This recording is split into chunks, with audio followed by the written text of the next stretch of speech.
Welcome to west Godavari అమ్మమ్మ వంటల video అండి. ఈరోజు నేను నిద్రలేసేసరికి మా వారు ఒక 2-3 కిలోల బఠానీలు, దోసకాయలు, పచ్చి మామిడికాయలు, రేగిపళ్ళు ఇవన్నీ తీసుకొచ్చి పెట్టారు. ఎక్కడికి వెళ్ళారంటే కోయంబేడు వెళ్ళారంటే. కోయంబేడు మాకు ఒక 4-5 కిలోమీటర్లు ఉంటుందండి. ఎందుకు అంత దూరం అన్నీ ఇంటి ముందుకు వస్తుందంటే దోసకాయలు రావట్లేదు, దోసకాయ తినాలి అన్నారు. సరే దోసకాయ పులుసు పెడదామని తోలు తీసి పెట్టానండి. ఇప్పుడు నాకు ఇదివరకు ఇన్ని తిన్నామా అనిపిస్తుందండి. ఇప్పుడు నేను డైట్ ఫాలో అవ్వడానికి చాలా రెడీ చేసుకుంటున్నా. పొద్దుటే లేసి ఒక 3 బాటిల్ నీళ్ళు రెడీ చేసుకుంటున్నా, మజ్జిగ చేసుకుంటున్నా. ఆ తర్వాత ఏదో పుచ్చకాయ ముక్కలు, దోసకాయ ముక్కలు అన్నీ కోసి ఒక పళ్ళెంలో పెట్టుకుంటున్నా, అటు ఇటు తిరుగుతా తింటాకి, భోజనం ముందు తింటాకి. ఆ తర్వాత ఇదిగోండి నట్స్ అన్నీ ఊరబెట్టుకుంటున్నా. అవతల ఇగో మధ్యాహ్నం తింటాకి శనగలు, మొక్కజొన్న కడ్డలు అలాంటివి ఏమన్నా ఉంటే దాంట్లో ఉల్లిపాయ వేసుకుని తినడం.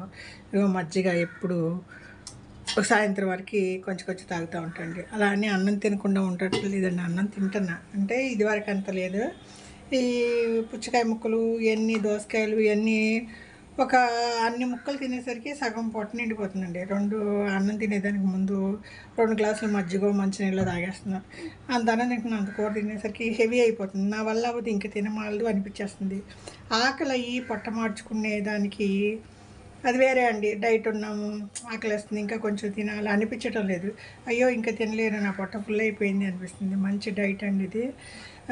ప్రోటీన్స్ అంటే బాదం పప్పు ఇవన్నీ కాస్ట్లీ అనుకుంటే మీరు కోడిగుడ్డుని లేదా శనగలని ఏమైనా తినొచ్చు అండి. నేను నాన్ వెజ్ తినను, గుడ్డు కూడా తినను. దానికోసం నట్స్ అవి తింటూ ఉంటాను, శనగలు ఉడికేస్తూ ఉంటాయి. ఇదో పచ్చి బఠానీలు కూడా ఒలిసండి, చిటికెడు ఉప్పేసి కొంచెం నీళ్ళు వేసి కుక్కర్లో ఒక విజిల్ ఉడికించామంటే మధ్యాహ్నం స్నాక్స్గా తినొచ్చు. సరే అండి, ఈ పూట వంట పెద్దగా ఏం లేదండి. బ్రౌన్ రైస్ కడిగి పెట్టేశాను, వంచేసాను అన్నం, బట్టలు దుప్పట్లు ఈ మిషన్లో వేసాను. సరే గంజి వంచాను కదా, గంజి ఉంది. దుప్పట్లకి చాలా రోజుల తర్వాత దుప్పట్లకి గంజి పెడుతున్నా.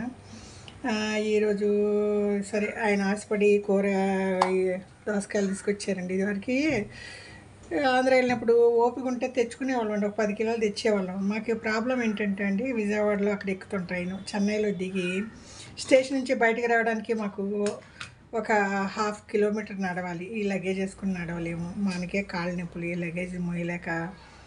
సరే ఇప్పుడంతా వెళ్ళి తెచ్చేది లేదు. కోయంబేడులో టీ నగర్ వెళ్ళాలి. మాకు రోడ్లో దోసకాయలు అవి అమ్మరండి, లేకపోతే ఇక్కడ పరిసరాల్లో కూడా ఎవరు అమ్మరు, తెలుగు వాళ్ళే కొంటారు. దానికోసం తమిళ షాపుల్లో ఎక్కడ దోసకాయలు అమ్మరు. వెళ్తే హోల్సేల్ అంగడి టీ నగర్ అండి, లేదంటే కోయంబేడు. సరే మనం ఏం చేద్దామండి, తినాలనిపించినప్పుడు కొంచెం దూరం అయినా ఆయన వెళ్ళి తెచ్చుకున్నాడు. సరే ఆయన కోసం ఈరోజు వంట అంటే ఏం లేదండి. ఇప్పుడు దోసకాయ కొన్ని దోసకాయ పులుపు చూసానండి. ఒక్కొక్క కాయ చేదు ఉంటుంది, ఒక్కొక్క తిని చూడాలి. చిన్న ముక్క తిని చూసాను, పుల్లగా బాగానే ఉంది.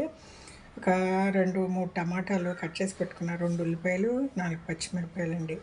ఇవన్నీ కట్ చేసి పెట్టుకుని ఒకే దాకలో అన్నీ కలిపేసేసి ఉప్పు, కారం, పసుపు, నూనె అన్నీ వేసి పొయ్యి మీద పెట్టేస్తాను, లో ఫ్లేమ్ పెట్టి. 2 నిమిషాలకి ఒక గ్లాస్ నీళ్ళు పోస్తానండి. లో ఫ్లేమ్లో నీళ్ళని ఎగిరిపోయి కూర గుజ్జుగా పుల్లగా బాగుంటుంది. ఇష్టమైతే ఒక దుంప కూడా వేస్తూ ఉంటాను. చాలా వీడియోలో కూడా పెట్టాను నేను, దోసకాయ టమాటా పులుసు అని. సరే మాకు ఫేవరెట్ అండి, ఇక్కడ దొరకవు కదా. ఈరోజు ఆయన అడిగారనేసి ఈ కూర వండుదాం అనేసి పెట్టానండి. ఇదిగో ఈ కాయలు ఎన్ని కావాలో మా అమ్మాయికి కాసినిచ్చి, మా చిన్న అమ్మాయికి ఫేవరెట్ ఇవి. నేను కూర్చొని తీసుకుని మా అమ్మాయికి కాసినిచ్చి, తర్వాత కొంచెం మా పిల్లలు లోకల్లో ఉండటం, చిన్నమ్మాయి కొంచెం దగ్గరలో ఉంటుంది. ఏమైనా కూరగాయలన్నా పాలు ఎక్స్ట్రా ఉంటే మా వారు అటు వెళ్ళినప్పుడు తీసుకెళ్ళి పిలుస్తారు. పైన ఫోన్ చేస్తే బకెట్ వస్తుంది, ఆ బకెట్లో వేసేసి ఈయన పాటికి ఈయన మెట్లెక్కరు. ఆ బకెట్లో ఏమన్నా మన ఇంట్లో ఉన్న కూరగాయలన్నీ పాలని ఎక్స్ట్రా ఉంటే ఇస్తారు. అలాగే పిల్లోడిని చూస్తాకి మెట్లెక్కి వెళ్ళలేమండి. మనం వచ్చి 2-3 మెట్లు ఎక్కాలంటే ప్రాణం మీదకి వస్తుంది. ఇప్పుడిప్పుడే కొంచెం మోకాళ్ళ నొప్పులు తగ్గినాయి. నాకు ఈ వెయిట్ నేను ఎక్కడ ట్రీట్మెంట్ తీసుకోవట్లేదు, కానీ నాకు కొంచెం సుమారుగా అనిపిస్తుందండి. ఇదివరకు కాలు వెనక్కి మడవలేకపోయేదాన్ని, ఒక కాలు బరువుగా అనిపించేది, ఒక కాలు మడిచినా ఒక కాలు మడవలేకపోయేదాన్ని. సరే అలా అని ఊరుకోకూడదండి, కాళ్ళకి ఇప్పుడు ఎక్సర్సైజ్ చేసుకుంటూ ఉండాలి. వెనక్కి మడవటం, ముందుకు బాగా చాపడం, ఏదైనా బరువైన వస్తువుని తోసినట్టు కాళ్ళు వెనక్కి బిగబట్టడం, పక్కకు ఊపడం, ఏదైనా కుర్చీ పట్టుకుని కాళ్ళని వెనక్కి ముందుకు ఊపడం, లేదంటే మడిసి పెట్టడం, ఇలాంటి చిన్న చిన్న ఎక్సర్సైజ్లు ఉన్నాయండి. అవి చేసుకుంటున్నా. వీలైతే గుళ్ళకి వెళ్ళిపోతున్నాం. ఏదైనా చేయాలండి, ఏం ప్రయత్నం లేకుండా ఏది మనకి రోజు ఒక 100 గ్రాముల బరువు తగ్గినా కూడా మనకి నెలకు ఒక 2-3 కిలోలు బరువు తగ్గుతామండి. బరువు తగ్గడం వల్ల చాలా మైనస్ ఇవన్నీ పోతాయండి. ఉదాహరణకి హార్ట్ ప్రాబ్లం ఉంటాయండి, బీపీ షుగర్లు ఇవన్నీ కూడా కంట్రోల్ అవుతాయండి. అనవసరంగా ఒళ్ళు పెంచుకుంటే అండి మోకాళ్ళ నొప్పులు, వేరే వేరే ప్రాబ్లమ్స్ వచ్చేస్తున్నాయి. మనకు తెలియకుండానే 20-30 ఏళ్లలో కొంచెం కొంచెంగా చేరిపోయిందండి అనవసరమైన వ్యర్థాలు. మనం ఇన్ని తినలేదు. కానీ ఇప్పుడు నేను డైట్ ఉండి చాలా మంచి ఆహారం తింటున్నా, డ్రై ఫ్రూట్స్ తింటున్నా, పుచ్చకాయ అన్నంలో సగభాగం ఇవే తింటున్నానండి, ఫ్రూట్సే తింటున్నా, మజ్జిగ తాగుతున్నాను, శనగలు అవి తింటున్నా. ఎప్పుడూను ఏదైతే ఫుల్గా తింటున్నానండి, కడుపు మార్చుకునేది ఏం లేదు. కడుపు ఫుల్గా తింటున్నా, అన్నం తక్కువ, కూర ఎక్కువ వేసుకుని, కూరలో అన్నం నంచుకుని తింటున్నాండి. ఎక్కువసేపు తింటా, గడగడ మింగకుండా కొంచెం లేట్గా నిదానంగా అనుభవించి తింటే ఆ టేస్టే వేరండి. మనకి అన్నం రుచిగా ఉండదండి, కూరే రుచిగా ఉంటుంది మనకి. కాబట్టి అన్నం తక్కువగా తీసుకుని కూర ఎక్కువ తీసుకుని తిన్నట్టే మనం అన్నం ఫుల్గా తిన్న ఫీలింగ్ ఉంటుంది. ఆల్రెడీ మనం కూరగాయలు, పుచ్చకాయలు, దోసకాయలు ఇవి ఉంటాయి కదా మన భోజనంలో, దానివల్ల పొట్ట ఫుల్గా ఉంటుంది. మజ్జిగ వేసుకుంటా, మజ్జిగ దాని ముందు 2 గ్లాసులు తాగుతా. ఇదిగోండి 3 బాటిల్ నీళ్ళు రెడీగా పెట్టుకున్నా.